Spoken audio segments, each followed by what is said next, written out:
Jesucristo, el Verbo viviente, es el único medio de salvación. Él es el centro del pensamiento de nuestra vida, la fuente y la autoridad de la doctrina. El principal propósito de la vida de Cristo fue la obediencia a los mandamientos, exaltando la ley de Dios como un reflejo de su carácter. El principal mensaje a ser predicado en el mundo, basado en Apocalipsis 14, está representado por 3 ángeles llevando el Evangelio eterno al mundo entero. Este mensaje se basa en los encantos inigualables de Cristo y declara que la hora del juicio ha llegado y llama a obedecer los mandamientos de Dios. Mediante su palabra, Dios ha comunicado a los hombres el conocimiento necesario para la salvación. Las Santas Escrituras deben ser aceptadas como dotadas de autoridad absoluta y como revelación infalible de su voluntad. Y aunque el canon de las Escrituras inspiradas está cerrado, el Espíritu Santo continúa iluminando, amonestando y confortando al pueblo de Dios a través del testimonio de Jesús, el Espíritu de profecía.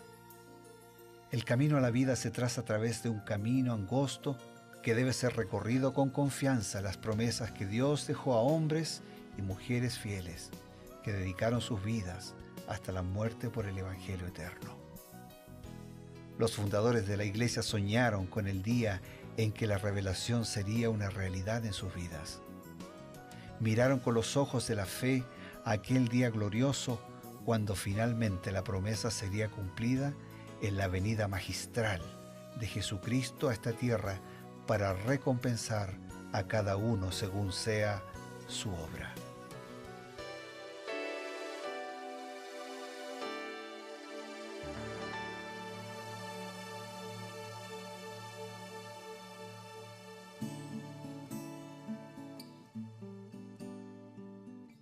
Es muy grato volver a encontrarnos aquí en su programa Reavivados por su Palabra.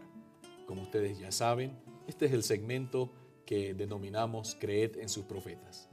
Este segmento se dedica a analizar y profundizar, ayudados y basados en lo que el Señor nos ha dado como consejos específicos a través del espíritu de la profecía. Estamos aquí con el pastor Bruno Razo para poder profundizar los temas. Y lo hacemos con alegría, lo hacemos con gratitud a Dios y lo hacemos con el plan de profundizar el capítulo 16 del libro de Números, viendo lo que Elena de Huay, viendo lo que el espíritu de profecía, viendo lo que Dios a través de los profetas tiene para decirnos. Qué bien, pastor. Aquí este capítulo trata una lastimosa situación, porque no se esperaba, ya que Moisés era un líder, diría, muy ecuánime. Pero, como sucede en muchos casos, no todos están contentos. Algunos piensan que tienen dones suficientes o superiores a los líderes y piensan, yo creo que podría hacerlo mejor. Y hemos visto que rebeliones se suscitan desde el inicio de la historia. Más allá incluso de la historia de esta tierra, incluso pasando a la historia cósmica, a la historia universal. Muchos dicen, bueno, una rebelión empieza por un descontento, pero parece que comienza un poco más al interior de un individuo. ¿Y qué nos dice Elena White? ¿Cómo comienza una rebelión, en este caso la rebelión de Coré? Voy a leer una declaración del espíritu de profecía que responde tu pregunta. Coré había fomentado su envidia y rebelión hasta que se engañó a sí mismo y realmente pensó que la congregación era gente muy justa y que Moisés era un gobernante tiránico que se ocupaba continuamente de la necesidad de que la congregación fuera santa cuando no había necesidad de eso, pues eran santos. Así que, ¿dónde comenzó todo? En la envidia. La envidia en relación a la posición de liderazgo de Moisés, que de paso fue el mismo problema en el cielo, ¿no? Lo que Lucifer comenzó a pensar en relación a la posición de Jesús, pensando que él podría hacerlo mejor. Pastor, dice que llegó al punto su envidia que llegó a engañarse a sí mismo. ¿Es esto así y siempre es una consecuencia? Lo que pasa es que las personas terminan enceguecidas. Entonces, nadie quiere engañarse a sí mismo. Pero cuando uno comienza a albergar ese sentimiento de envidia que después se transforma en codicia, ¿no? Y que después, si es necesario, terminamos robando o haciendo cualquier otra cosa. Suplantando, haciendo fraude. O sea, una cosa se va encadenando con la otra. Pero el envidioso no dice, yo soy un problema porque tengo envidia, Claro. En realidad el líder está bien. No. Por eso termina engañándose a sí mismo. La envidia es como un tóxico, como un veneno que adormece, que no nos permite ver la realidad y que nos termina engañando, ¿no? Y es lo que le pasó a Coré. Y su percepción parece que fue distorsionándose tanto que él miraba a la congregación. Moisés siempre les pedía, ustedes tienen que ser santos, tienen que cumplir los mandamientos, las leyes de sanidad, las leyes sanitarias, las leyes civiles. Y parece que eso le molestaba también a Coré, porque él llegó a pensar, no hay necesidad de que se nos exija ser santos si somos una congregación santa. Claro, como que el pedido de Moisés era desmedido, ¿no es cierto? Y que él, si él fuera, él aliviaría esas grandes cargas. Es la misma situación planteada en el cielo, porque Lucifer comenzó a dudar del carácter de Dios, Dios no era amor, comenzó a dudar de la ley de Dios. Que la ley es injusta. Es injusta, no se puede cumplir. Entonces, si Dios no es amor, y si Dios no es justo, y su ley no es justa porque es imposible de cumplir, su gobierno no tiene sentido. Entonces llega a la conclusión, otro podría gobernar mejor. Y eso es lo que Coré pensó. ¿Dónde empezó? En la envidia, en un sentido de autosuficiencia, que su pensamiento, su manera de ver las cosas era superior a la de Moisés en este caso. Que era un líder genuinamente instituido por Dios. Sí, claro. Y que si él notaba que tenía algunas dificultades o defectos, tenía que acercarse con humildad, con oración y ayudarle a mejorar y a crecer. Correcto. Que de paso es lo que deberíamos hacer todos nosotros hoy. Es así, pastor. Ahora, ¿cuáles fueron esos resultados, los resultados funestos de esta rebelión de Coré y que llevó a la rebelión al pueblo de Israel? Voy a responder también con esta declaración. Los israelitas pensaron que si Coré podía guiarlos y animarlos y ocuparse de sus buenas acciones, en vez de recordarles sus faltas, ellos tendrían un viaje muy pacífico y próspero, y que sin duda los guiaría no avanzando y retrocediendo en el desierto, sino entrando en la tierra prometida. Decían que era Moisés quien les había dicho que no podían entrar en la tierra, y que el Señor no había dicho eso. Coré, con su exaltada confianza propia, reunió a toda la congregación contra Moisés y Aarón a la puerta del tabernáculo de reunión. La misma situación, si yo enseño, si yo guío, si las cosas están en mis manos, ustedes no van a tener estas dificultades, no van a seguir dando vueltas aquí, vamos a llegar. Dios no dijo lo que Moisés dice que Dios dijo, en realidad lo dice Moisés falsamente. Entonces, con todo eso va generando falta de credibilidad, claro. Va generando desconfianza, va generando divisiones, pleitos. Y sabemos cómo terminan todas esas cosas. Tarde o temprano, más temprano que tarde, sabemos cómo terminan. Pues bien, qué triste, ¿no? Fíjese, empezó en la mente por causa de la envidia de una persona y se diseminó en gran cantidad del pueblo. Es como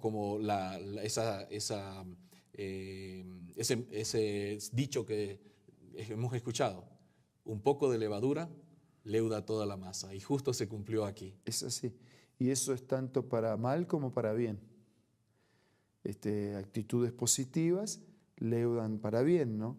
Y actitudes negativas leudan para mal. El que termina robando un banco tal vez empezó robando un lápiz en la escuela, ¿no? Claro. Entonces son las pequeñas cosas las que terminan debilitando, fragilizando y conduciéndonos después a situaciones que no habían sido imaginadas. Y fue tan grande este asunto que llegaron a tergiversar los motivos del propio Moisés, ¿no? Diciendo, no es Dios el que dice que no podemos entrar, Es Moisés que no quiere que lleguemos a la tierra prometida, ¿no? Y empezaron a tergiversar realmente hasta los motivos de Moisés.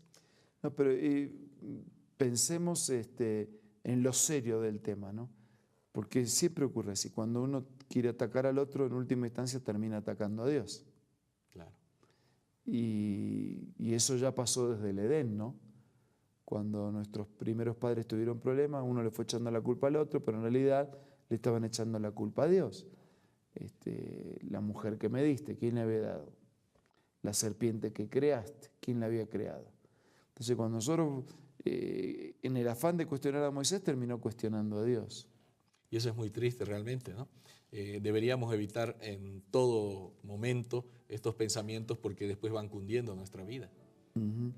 Y es una pequeña zorra, dice la Biblia, la que echa a perder todo el viñedo. Así es. Como ustedes ven, amigos, un mal pensamiento abrigado genera envidia y genera muchas desgracias y posteriormente terminamos divididos.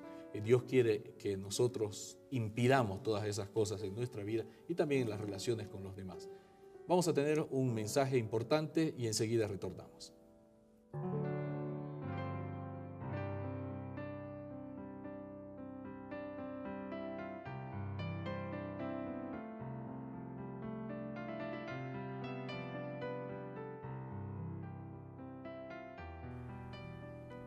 ¿Qué tal? Presta mucha atención a esta cita.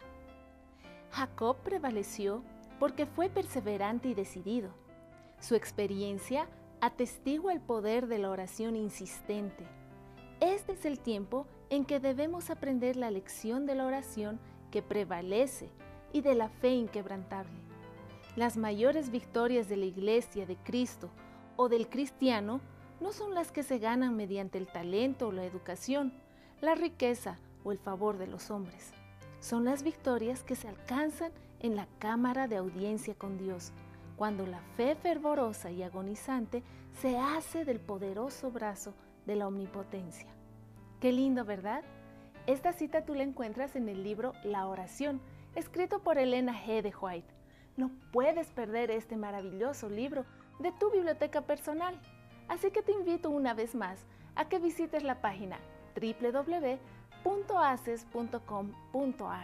o también puedes hacerlo visitando una iglesia adventista del séptimo día cerca o próximo del lugar donde tú te encuentres. También, si te gustan las aplicaciones y la tecnología, descárgalo como Elena G. de White del App Store o del Play Store. Queremos pedir a Dios que nos libere de los malos sentimientos, de la envidia, del orgullo, y lo podemos hacer a través de la oración, la mejor comunicación que existe entre el ser humano y el trono del cielo. Padre que estás en los cielos, te damos gracias por tu palabra, por tus promesas. Y en esta hora quiero colocar mi vida y la de todos nuestros amigos y hermanos en tus manos.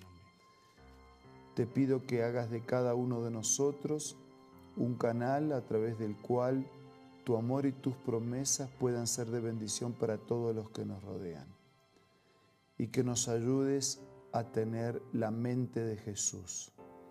Que podamos alimentarnos de tu palabra y de una comunión contigo, para no albergar ningún mal sentimiento o pensamiento que más tarde o más temprano termina lastimando nuestra vida y la de otros. Y si alguien ya atraviesa una situación así, te pido que pongas tu mano, que cures, que sanes, que limpies, que restaures. Nada merecemos, pero agradecidos, oramos en el nombre de Jesús. Amén. Amén. Agradecemos a Dios por haber participado en este programa. Nuestro compromiso, el reencuentro el día de mañana aquí en Reavivados por su palabra y creed en sus profetas.